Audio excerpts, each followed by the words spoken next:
बिस्मिल्लाहिर्रहमानिर्रहीम।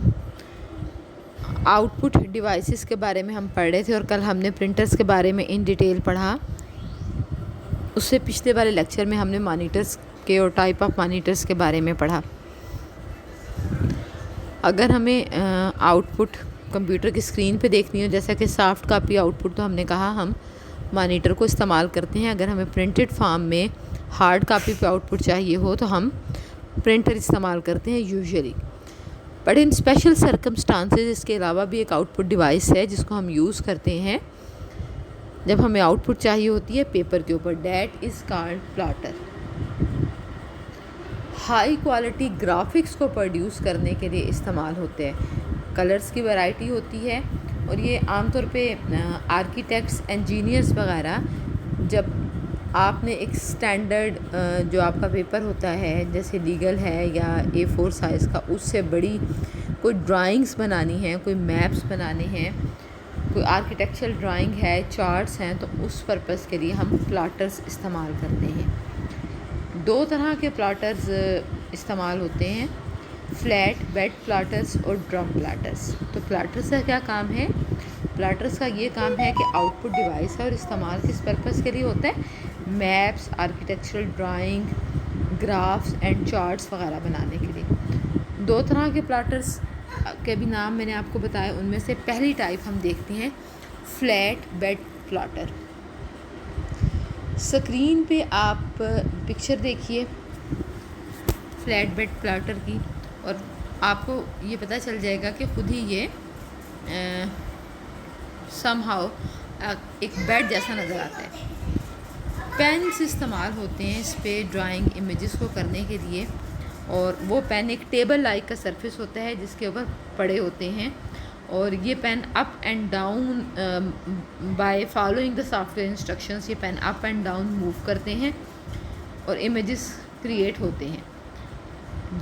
मुख्तलिफ पेन का कलर्स भी मुख्तलिफ होता है, एक पेन इस्तेमाल नहीं होता, और मुख्तलिफ पेन की विड्थ भी मुख्तलिफ होती है। तो ये पेन रोटेट करते हैं, मूव करते हैं over the paper according to instructions, और हमारे पास पैटर्न्स क्रिएट हो जाते हैं पेपर के ऊपर। That is flat bed plotter. Screen पे आपको इसकी शक्ल नज़र आ रही है। सेकंड है हमारे पास ड्रम प्लॉटर। ड्रम प्लॉटर की पिक्चर भी आप स्क्रीन पे देख सकते हैं। इसका मेन आइटम एक ड्रम या सिलेंडर होता है, रोटेटिंग ड्रम और सिलेंडर। ये देखिए सामने आपको ब्लैक कलर में स्क्रीन पे नज़र आ रहा है। ड्राइंग पेन्स माउंटेड होते हैं ड्रम के ऊपर। जैसे ही ड्रम रोटेट करता है तो पेन मूव करते हैं from left to right direction. इस डायरेक्शन से पेन आपके मूव कर रहे हैं हॉरिजेंटली और ड्रम आपका मूव कर रहा है vertically. This horizontal and vertical movement के कम्बिनेशन से जो भी इमेज है वो प्रोड्यूस होता है। सबसे बड़ा एडवांटेज ये है इसका कि अनलिमिटेड आप लेंथ के इमेजेस प्रोड्यूस कर सकते हो, और ज़्यादा लेंथी इमेजेस को इस्तेमाल करने के लिए हम रोल पेपर इस्तेमाल कर सकते हैं। जितना लेंथ आप अनलिमिटेड ले सकते हो, और विड्थ आपकी अलबत्ता डिपेंड करेगी ड्रम की चौड़ाई पे। ड्रम जितना चौड़ा होगा उतना ही आपकी विड्थ हो सकती है उस मैप की, ड्राइंग की जो आप ड्रा कर रहे हैं। तो ये हैं दो तरह के plotters. Third output device plotter is of two type, flat bed और ड्रम प्लॉटर। उसके बाद आउटपुट पेपर पे छपी भी हो सकती है, कंप्यूटर की स्क्रीन पे नज़र आ सकती है। इसके अलावा आपकी आउटपुट ऑडियो मतलब आवाज़ की सूरत में भी हो सकती है। साउंड हो सकती है, वॉइस हो सकती है, कोई म्यूज़िक हो सकता है। ऑडियो आउटपुट डिवाइसेस हमारे पास दो आम तौर पे इस्तेमाल होने वाले हैं, स्पीकर्स और हेडसेट्स। आप में से तकरीबन हर बच्ची स्पीकर और हेडसेट से वाकिफ़ होगी। आम तौर पे जो कंप्यूटर होते हैं उनमें एक छोटा सा स्पीकर बिल्ट इन भी होता है, कंप्यूटर्स में, लैपटॉप में, मोबाइल फ़ोन्स में, सब में। लेकिन क्वालिटी उसकी बहुत हाई नहीं होती। अगर आपको ऊंची पिच की आवाज़ सुननी है, आपको ज़्यादा तेज़ आवाज़ सुननी है, तो उसके लिए हम एक्सटर्नल स्पीकर्स भी इस्तेमाल कर सकते हैं। मतलब स्पीकर्स का क्या काम है कि आपको आउटपुट आवाज़ की शक्ल में दें, स्पीकर इंटरनल भी होते हैं। इंटरनल का क्या मतलब है, आपके कंप्यूटर के सिस्टम यूनिट के अंदर ही लगे हुए हों और आपको बाहर से नज़र ना आ रहे हों। और एक्सटर्नल भी हो सकते हैं। एक्सटर्नल कैसे, एक्सटर्नल स्पीकर्स की शक्ल आपको इस वक्त स्क्रीन पे भी नज़र आ रही है। मुख्तलिफ़ तरह के एक्सटर्नल स्पीकर्स आप ख़रीद के अपने सिस्टम के साथ लगा के ज़्यादा लाउड, ज़्यादा अच्छी क्वालिटी की वॉइस प्रोड्यूस कर सकती हैं। इसके अलावा सिस्टम यूनिट के अलावा कुछ मॉनिटर्स भी ऐसे मिलते हैं जिनकी साइडों पे स्पीकर्स लगे हुए होते हैं। अब ये है कि अगर आप कंप्यूटर पे कोई भी काम कर रहे हैं और स्पीकर्स आपने ऑन किए हुए हैं, तो बाकी लोग भी आपके काम से डिस्टर्ब होंगे। तो बाकी लोगों को डिस्टर्बेंस से बचाने के लिए स्पीकर का एक अल्टरनेट है, दैट इज़ हेडसेट। ये हेडसेट भी आप इस्तेमाल करते हैं ऑडियो आउटपुट के लिए। हेडसेट और स्पीकर में फ़र्क क्या है कि हेडसेट जो है उसे आप अपने एयर प्लग के ज़रिए एयर में इंसर्ट करते हैं और जो बंदा सुन रहा हो सिर्फ उस तक आवाज़ जाती है। हैंड्स फ्री भी इन्हें आम टर्म में बोलते हैं, हेडफोन भी बोलते हैं, ये सारे इन्हीं के नाम हैं। अब हम डाटा स्टोरेज के कुछ यूनिट्स को डिस्क्राइब करते हैं।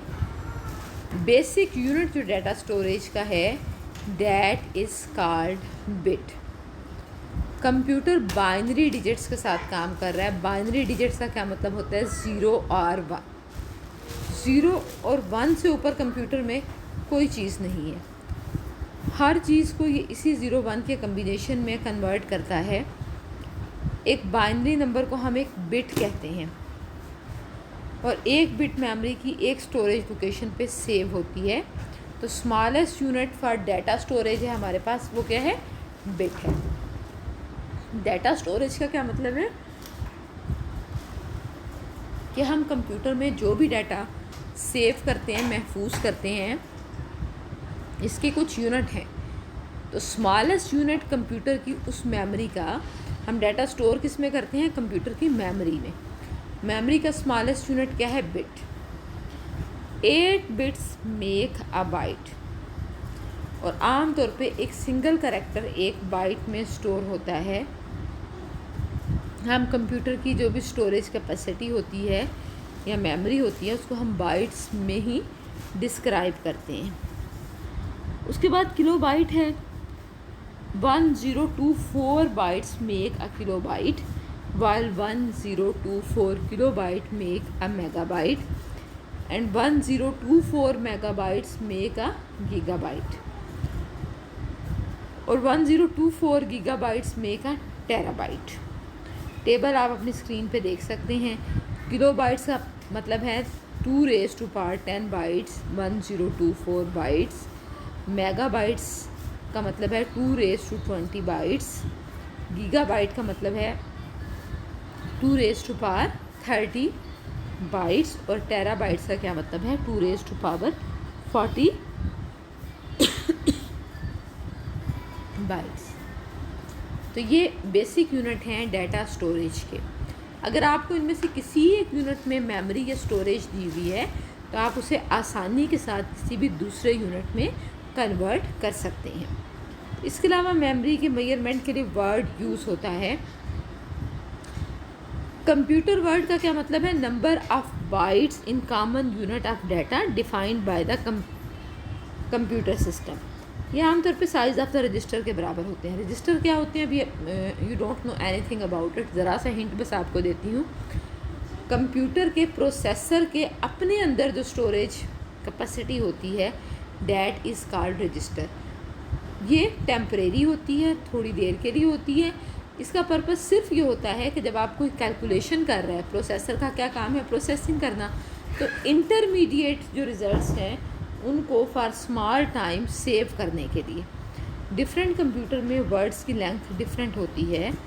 जितना वर्ड बड़ा होगा कंप्यूटर उतना ही पावरफुल होगा। Number of bytes 1 byte, number of bits 8।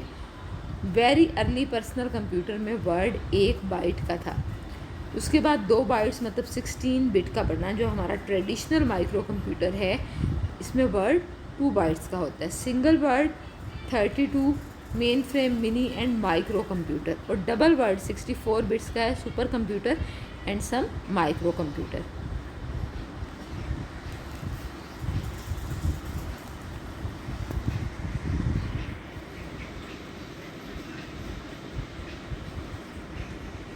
Basics आप मेमोरी यूनिट सीख चुके हैं, मतलब आपको ये पता है कि कौन सा मेमोरी यूनिट किस दूसरे मेमोरी यूनिट के इक्विवेलेंट है। तो इसी इंफॉर्मेशन को जहन में रखते हुए अब आप लोगों को इस काबिल होना चाहिए कि आप एक मेमोरी यूनिट को दूसरे मेमोरी यूनिट में कन्वर्ट कर सको। दो छोटी छोटी एग्जांपल्स मैं आपको करवाती हूँ, इन एग्जांपल्स को आप इम्प्लीमेंट कर सकते हैं और किसी भी टाइप में। पहली एग्जांपल क्या है कि सपोज आपने निकालना है कि 240 MB में 240 MB में how many bytes and kilobytes, bytes and kilobytes. हमने देखना है कि 240 MB में कितनी बाइट्स और कितनी किलोबाइट्स होंगी। अभी थोड़ी देर पहले आपने पिछली स्क्रीन्स पर जो मेमोरी की कन्वर्जन का टेबल देखा था, उसमें आपने देखा था कि 1 MB में कितनी बाइट्स होती हैं, 2 raised to power 20। 1 MB में कितनी बाइट्स होती हैं, 2 raised to power 20। तो number of bytes in 1 MB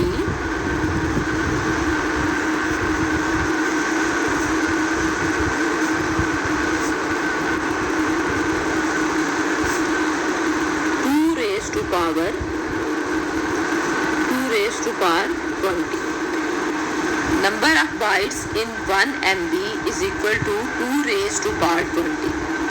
तो number of bytes in 240 MB अगर हमने मालूम करना हो या 200 MB मालूम करना हो, 100 MB मालूम करना हो, कैसे मालूम होगा?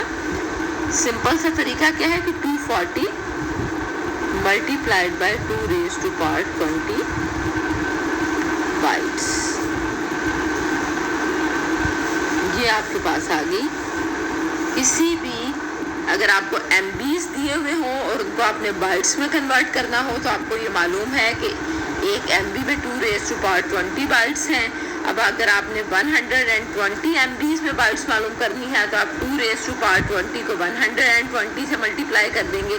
240 में मालूम करनी है, आप 240 से मल्टीप्लाई कर देंगे। 520 से करनी है, 520 से मल्टीप्लाई कर देंगे। अब अगर हमने नंबर ऑफ किलोबाइट्स मालूम करनी है तो नंबर ऑफ केबीज या किलोबाइट्स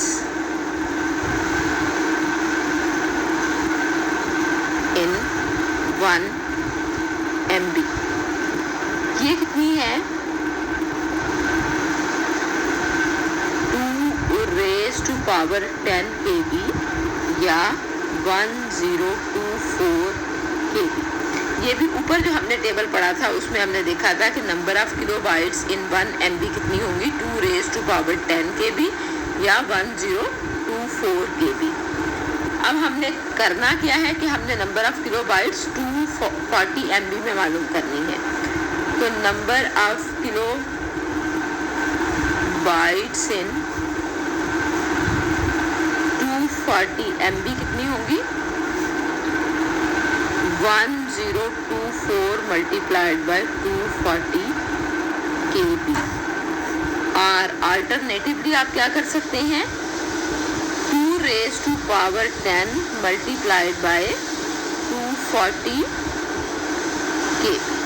ये दोनों ही आपके आंसर कंसीडर होंगे। इस तरीके के साथ अगर आपको MBs दिए हुए हों तो आप उनको बाइट्स में या किलो बाइट्स में कन्वर्ट कर सकते हैं in accordance with the table जो हमने अभी अभी पढ़ा है।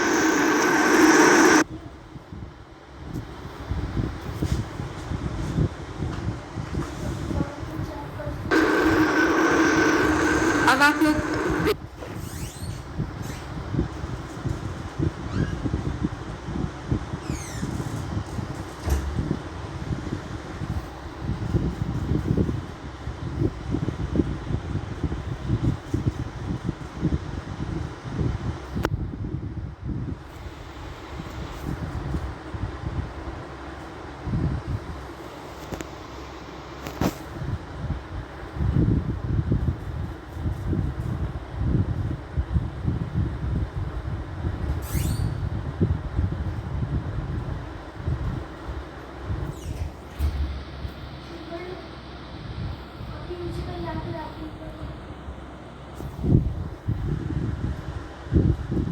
हाँ जी, अब हमने conversion of GB in words कर दिए हैं 6 GB इन वर्ड्स। तो आप सबसे पहले देखें कि number of bytes in word, one word कितनी होती है। एक वर्ड में आपके पास टोटल नंबर ऑफ़ बाइट्स हैं 4 बाइट्स, ठीक। अब एक word is, one word is equivalent to 4 bytes. अब नेक्स्ट हमने देखना है कि हमारे पास जो नंबर ऑफ़ बाइट्स हैं इन 1 GB वो कितनी होती है। पहले जो आपने टेबल पढ़ा है उसमें आपने number of bytes in 1 GB पढ़ी हैं, तो वो कितनी थी, 2⁻30 bytes. 1 gigabyte is equal to 2⁻30 bytes. जब आपको ये बात मालूम है तो अब जितने भी GBs आपको दिए जाएँ उनसे आप नंबर ऑफ़ बाइट्स मालूम कर सकते हैं। फॉर एग्ज़ाम्पल अगर आपको 60 GB की नंबर ऑफ़ बाइट्स मालूम करनी है, आप 60 को मल्टीप्लाई करेंगे 2⁻30, तो आपके पास 60 GB में जितनी नंबर ऑफ़ बाइट्स हैं वो आ जाएगी। सिमिलरली अगर आपको 40 GB में नंबर ऑफ़ बाइट्स मालूम करनी है तो आप 40 को मल्टीप्लाई करेंगे 2⁻30 के साथ। अगर आपको 80 में करने हैं तो आप 80 को मल्टीप्लाई करेंगे 2⁻30 के बाद।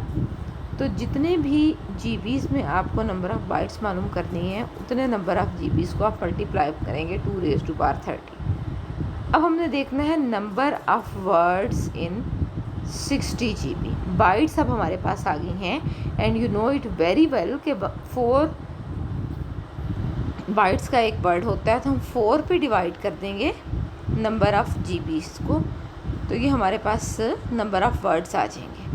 तो कितने नंबर ऑफ़ वर्ड्स होंगे 60 GB में, 15⁻²⁻30 वर्ड्स होंगे हमारे पास 60 GB में, क्योंकि वन वर्ड हमारे पास 4 बाइट्स के बराबर था।